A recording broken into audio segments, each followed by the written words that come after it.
നമ്മുടെ മൗലവിമാരെ എഴുതിയത് എന്താണെന്നറിയോ? ലക്ഷക്കണക്കിന് മുജ്തഹിദുകളെ മുജാഹിദ് പ്രസ്ഥാനം കേരളത്തിൽ സൃഷ്ടിച്ചു എന്നാണ്. ലക്ഷക്കണക്കിന് മുജ്തഹിദുകളെ ഹറക്കത്തിടാതെ ഒരു അറബി കണ്ടാൽ നേരാവണ്ണം വായിക്കാൻ പറ്റാത്ത മൗലവി കൂട്ടങ്ങളെ കുറിച്ചാണ് ഈ പറയണത്.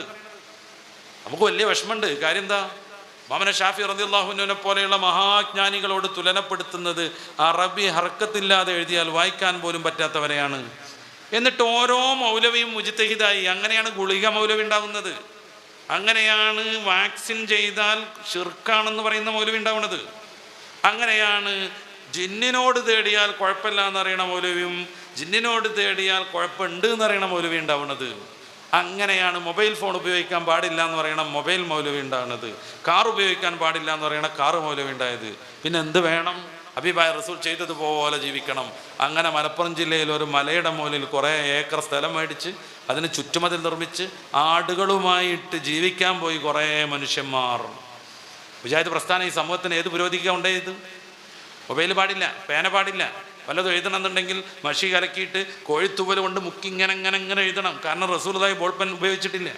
റസൂലുള്ളാഹി സ്വല്ലല്ലാഹു അലൈഹി വസല്ലമ തങ്ങൾ മറ്റു വിധത്തിലുള്ള ഒരു ഫോണും ഒരു പെന്നും ഉപയോഗിച്ചിട്ടില്ല.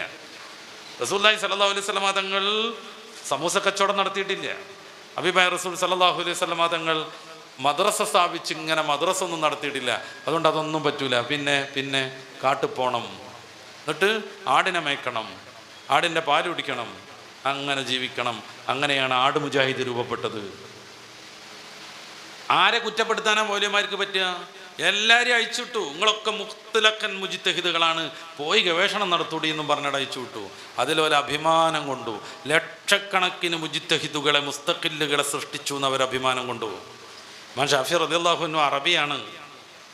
ഇമാം ഷാഫി തങ്ങൾ ഖുറൈശിയാണ്. അന്നത്തെ ഏറ്റവും നല്ല അറബി ഭാഷ നിലനിൽക്കുന്ന ഗോത്രമാണ് ഖുറൈശി. എന്നിട്ട് മഹാനുഭാവൻ അറബി ഭാഷയുടെ പ്രാദേശിക അർത്ഥവ്യത്യാസങ്ങൾ പഠിക്കാൻ വേണ്ടി 20 കൊല്ലം നാട് ചുറ്റി നടന്നു. നമ്മൾ മനസ്സിലാക്കണം, ആകെ ജീവിച്ച 10-55 കൊല്ലാണ്. 20 കൊല്ലത്തോളം മഹാനുഭാവൻ. അതിനിടയിൽ ഹദീസ് ശേഖരണം ഉണ്ടാവും, ഗവേഷണം ഉണ്ടാവും, പാഠങ്ങളുണ്ടാവും, പഠിപ്പിക്കലുണ്ടാവും. 20 വർഷം പ്രാദേശിക അറബി ഭാഷാ വ്യത്യാസങ്ങൾ പഠിക്കാൻ വേണ്ടി ചെലവഴിച്ചു. അതുകൊണ്ടാണ് മഹാനുഭാവൻ പറഞ്ഞത്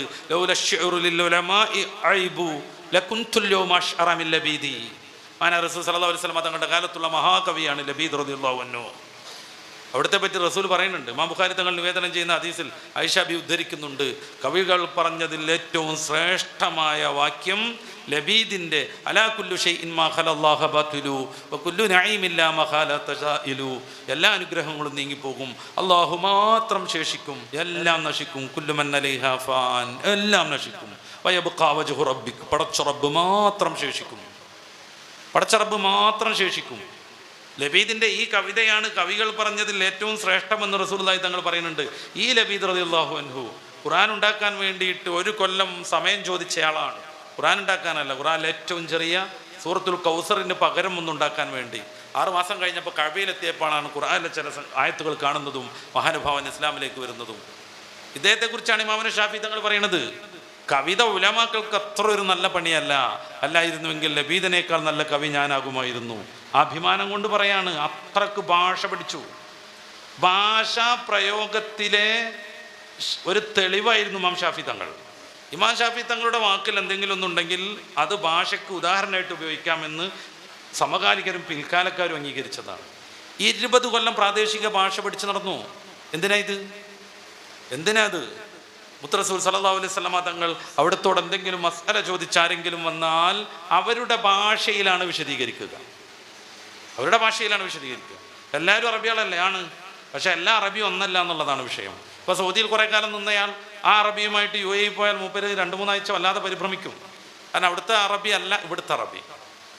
നമ്മളെ മലയാളം ആലോചിച്ച് നോക്കുമ്പോൾ, നമ്മുടെ മലയാളമായിട്ട് കണ്ണൂർ പോയിട്ടുണ്ടേൽ, അല്ലെങ്കിൽ കണ്ണൂരുകാർ നമ്മുടെ നാട്ടിൽ വന്നിട്ടുണ്ടേൽ, നമുക്ക് അവർ പറയുന്നത് എന്താന്ന് പോലും മനസ്സിലാവില്ല.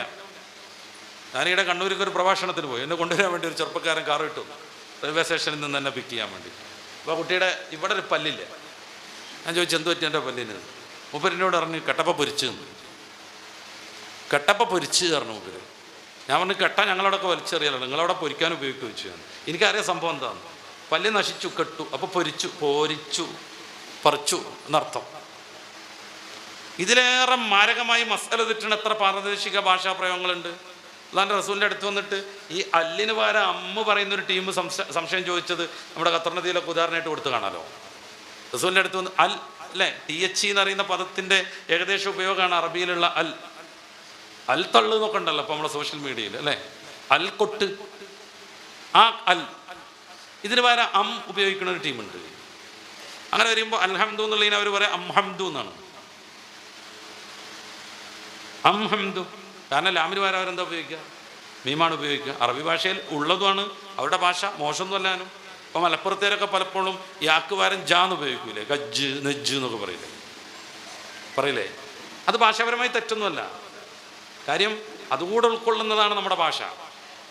അപ്പോൾ റസൂൽ തങ്ങളുടെ അടുത്ത് വന്നിട്ട് ഈ ടീം ചോദിക്കുന്നുണ്ട്, അമിനം ബിർരിം സിയാമും ഫിം സഫർ, യാത്രയിൽ നോമ്പ് നോൽക്കൽ ഗുണമാണോ? യാത്രയിൽ കഷ്ടപ്പാടുണ്ടാകുമ്പോൾ നോമ്പ് കഷ്ടിച്ചൊപ്പിച്ച് നോൽക്കേണ്ടതുണ്ടോന്ന്. അമിനൽ ബിർരി അസ്യാമു ഫി സഫർ എന്നാ ചോദ്യം വേണ്ടത്. ഈ ടീം ചോദിക്കണം എങ്ങനെ? അമിനം ബിർരി അംസിയാമു ഫിം സഫർ എന്നാണ്. ഫിൽ സഫർ എന്നുള്ളതിന് പകരം ഫിസ് സഫർ എന്നുള്ളതിന് പകരം ഫിം സഫർ. അതേ ടൂണിൽ റസൂലുള്ളാഹി മറുപടി പറയുന്നു, ലൈസമിനം ബിർരിം സിയാമും ഫിം സഫർ, ലൈസമിനും ബിർരിം സിയാമും ഫിം സഫർ. യാത്രയിൽ നോമ്പ് നോൽക്കൽ അത്ര ഗുണകരമല്ല, കഷ്ടപ്പെട്ട് നോമ്പ് നോൽക്കേണ്ടതില്ല. റസൂലുള്ളാഹി സ്വല്ലല്ലാഹു അലൈഹി വസല്ലം തങ്ങളുടെ അടുത്തേക്ക് കേരളത്തിൽ നിന്ന് തിരുവനന്തപുരം ഭാഗത്തു നിന്ന് ഒരു ആൾ ചെന്നു സങ്കല്പിക്കുക. എന്താ, റസൂലുള്ളാഹി തങ്ങളുടെ അടുത്തേക്ക് ഒരു മസല ചോദിക്കാൻ വേണ്ടി തിരുവനന്തപുരത്തു നിന്ന് ഒരാൾ പോയി. അദ്ദേഹം ചോദിച്ചു, പൂള തൊട്ടാൽ ഒന്നും മുറിയോ എന്ന്. റസൂലുള്ളാഹി സ്വല്ലല്ലാഹു അലൈഹി വസല്ലം തങ്ങൾ ആന്ന് പറഞ്ഞു. ഈ ഹദീസ് നമ്മുടെ കേരളത്തിലുള്ള ഒരു മൗലവി ഇങ്ങനെ ഗവേഷണം നടത്തുക. മുപ്പേർക്ക് അപ്പുറം ഒന്നും അറിയില്ല കേട്ടോ. ഭാഷാ പ്രയോഗങ്ങൾ തിരുവനന്തപുരത്തുള്ള പൂള എന്താണ്, കേരളത്തിൽ മലപ്പുറത്തും കോഴിക്കോടിൻ്റെ കുറേ പ്രദേശങ്ങളിലൊക്കെ ഉള്ള പൂള എന്താണ്, ഇതൊന്നും അറിയില്ല മൂപ്പര്. മൂപ്പരെ വിവരം വെച്ചിട്ട് ഒരൊറ്റ ഗവേഷണം. അങ്ങനെ മൂപ്പരാൾ ഭാര്യനോട് പറയാണ്, ഞാൻ ഇന്നൊരു ഹദീസ് കണ്ടു. എന്താ ഹദീസ്? പൂള തൊട്ടാൽ ഒന്ന് മുറിയും, അതുകൊണ്ട് ഇനി മുതൽ പൂള തൊട്ടിട്ടുണ്ടെങ്കിൽ ഒതെടുത്തിട്ട് വേണം നീ നിസ്കരിക്കാന്നൊക്കെ പറഞ്ഞു. ആ പെണ്ണാകെ കൗതുകപ്പെടും. എന്താ വെക്കേണ്ട കാലമൊന്നും ഇല്ലാത്തൊരു മസല, ഇത്രയും കാലം നമ്മൾ ചെയ്യാത്തൊരു മസല. ഇവിടെ സംഭവിച്ച എന്താണെന്നറിയാമോ? തിരുവനന്തപുരത്തൊക്കെ പൂളാന്ന് പറഞ്ഞാൽ ഇങ്ങനെ ഒരു സഹസ് പറയാൻ പറ്റാത്ത സാധനമാണ്. സ്ത്രീകളുടെ റീപ്രൊഡക്ഷൻ മേഖലക്കാണ് അവിടെ പച്ചക്ക് പറയുന്നൊരു പേരാണ് ഈ സാധനം. റസൂലുള്ളാഹി തങ്ങളുടെ അടുത്ത് പോയി ചോദിച്ചാൽ തിരുവനന്തപുരത്തുകാരനായപ്പോൾ റസൂൽ ആന്ന് പറഞ്ഞു. നേരെ മലപ്പുറത്തുകാരൻ പോയി ചോദിച്ചാൽ റസൂലുള്ളാഹി ഇല്ല എന്ന് പറയും. കാര്യം ഇവിടെ പൂളാറിന മരച്ചീനിയാണ്, കപ്പയാണ്, അതിമ തൊട്ട ഒന്നും മുറിയില്ല. ഇത് മനസ്സിലാവണമെന്നുണ്ടെങ്കിൽ ഈ ഒരു പദത്തിന് ലോകത്ത് ഏതൊക്കെ രീതിയിൽ ഉപയോഗിക്കുന്നു എന്നുള്ള വിവരം കിട്ടണം. അതിനാണ് ഇമാമുന ഷാഫി റളിയല്ലാഹു അൻഹു 20 കൊല്ലം ചുറ്റി സഞ്ചരിക്കുന്നത്. ഇപ്പം പ്രാണികൾ വരുന്നു, ഞാൻ ഇടക്കിടക്കൊക്കെ ഇങ്ങനെ മാന്തി ഇടുന്നുണ്ട്.